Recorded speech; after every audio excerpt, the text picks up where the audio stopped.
Madam ಈಗ ಒಬ್ರಿಗೆ ನೋಡಿದೆ, ಇವರಿಗೆ ಪೋಲಿಯೋ ಆಗಿರೋ ಕಾರಣದಿಂದ ಈ ವಯಸ್ಸಲ್ಲಿ ಇವರು ಝೊಮ್ಯಾಟೊ ಡೆಲಿವರಿ ಮಾಡ್ತಿದ್ದಾರೆ. ನಿಮಗೆ ನೋಡಿ ತುಂಬಾ ಮಾತಾಡಿಸ್ಲೇಬೇಕು ಅನ್ಸ್ ಮೇಡಮ್, ಹಂಗಾಗಿ ಟ್ರಾಫಿಕಲ್ಲಿ ನಿಲ್ಸಿ ಮಾತಾಡ್ತಾ ಇದ್ದೀನಿ. ಈ ವಯಸ್ಸಲ್ಲಿ ನಿಮಗೆ ಏನು ಪ್ರೋತ್ಸಾಹ ಕೊಡೋದು ಮೇಡಮ್? ಇಷ್ಟೆಲ್ಲ ಕಷ್ಟ ಇಟ್ಕೊಂಡು ನೀವು ಝೊಮ್ಯಾಟೊ ಮಾಡ್ತಾ ಇದ್ದೀರಾ.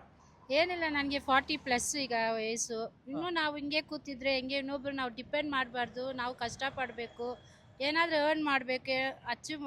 ಬೇರೆಯವ್ರು ಮಾಡ್ತಾರೆ ಅಂತ ನಾವು ಹಂಗೆ ಕೂತಿರ್ಬಾರ್ದಲ್ವಾ? ನಮಗೆ ಆಗತ್ತೆ ಅಂತ ನಾವು ತೋರಿಸ್ಕೊಳ್ಬೇಕು. ನಮ್ಮಿಂದಾನೇ ಎಲ್ಲ ಆಗತ್ತೆ. ಬರೀ ಕಾಲೇ ನನಗೆ ಪೋಲಿಯೋ, ಬಟ್ ಎಲ್ಲ ದೇವ್ರು ಕೊಟ್ಟಿದ್ದಾರೆ.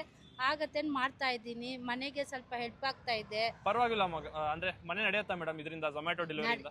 ನಡೀತಾ ಇದೆ. ವೀಕ್ಲಿ ಪೇಮೆಂಟ್ ಬರುತ್ತೆ, ನಡೆಯುತ್ತೆ. ದೂರ ದೂರ ಕಳಿಸ್ತಾರೆ, ಪರವಾಗಿಲ್ಲ. ಕಷ್ಟಪಟ್ರೇನೆ ಎಲ್ಲ ಬರೋದು, ಸುಮ್ಮನೆ ಇದ್ರೆ ಏನು ಬರಲ್ಲ ಅಲ್ಲ ಮೇಡಮ್. ಮತ್ತೆ ಹಂಗೆ ಈಗ ನೀವು ಇಷ್ಟು ಕಷ್ಟಪಟ್ಟು ನೀವು ಮಾಡ್ತಾ ಇದ್ದೀರಾ, ಈಗ ಕೈ ಕಾಲು ನೆಟ್ಟಿಗಿರೋರೆ ಮನೇಲಿ ಬಿತ್ಕೊಂಡಿದ್ದಾರೆ, ಏನು ಜವಾಬ್ದಾರಿ ಇಲ್ದಂಗೆ ಅವ್ರು ಏನು ಮಾಡ್ತಾ ಇಲ್ಲ, ಅಂಥವ್ರ ಬಗ್ಗೆ ನೀವು ಏನು ಒಂದು ಸಂದೇಶ ಕೊಡೋಕೆ ಇಷ್ಟಪಡ್ತೀರಾ? ಇಲ್ಲ, ಮಾಡಬೇಕು, ಅವರು ಮಾಡ್ಬೇಕು. ಈ ಚಿಕ್ಕ ವಯಸ್ಸಲ್ಲಿ ದುಡಿದ್ರೇನೆ ಆಮೇಲೆ ನಾಳೆ ಏನಾಗುತ್ತೆ ನಮಗೆ ಗೊತ್ತಾಗಲ್ಲ. ನಮಗೆ ಅಂತ ಏನಾದರೂ ಇಟ್ಕೊಳ್ಬೇಕು, ಮತ್ತೆ ಮನೆಯವ್ರಿಗೆ ಹೆಲ್ಪ್ ಮಾಡಬೇಕು.